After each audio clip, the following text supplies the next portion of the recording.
Today I had the pleasure of reading Mark chapter 6.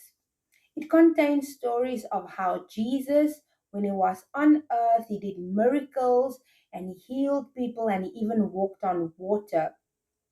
But in the beginning of chapter 6, he's in his own hometown, and the people there recognize him as Mary's son, as the brother of James, Joseph, Judas, and Simon.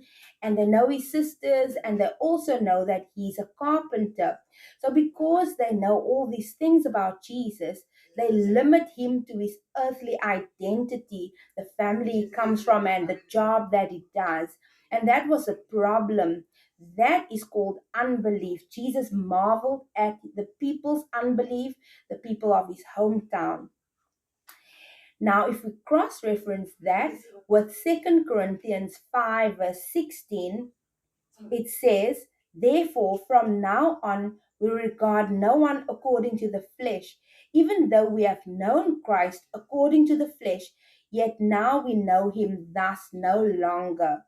What God is saying to us is, if we simply limit the ministers of God on whom God puts his spirit and a ministry to their earthly identity and according to the flesh, we won't be able to enjoy the heavenly benefit that God put inside of them, that they can give to us and minister to us.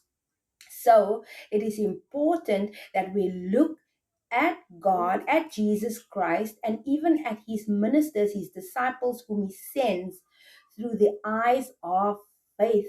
We have to ask God, what did you put on this person, Lord, so that I can hear from God through this person, so that I can receive a blessing from God through this person.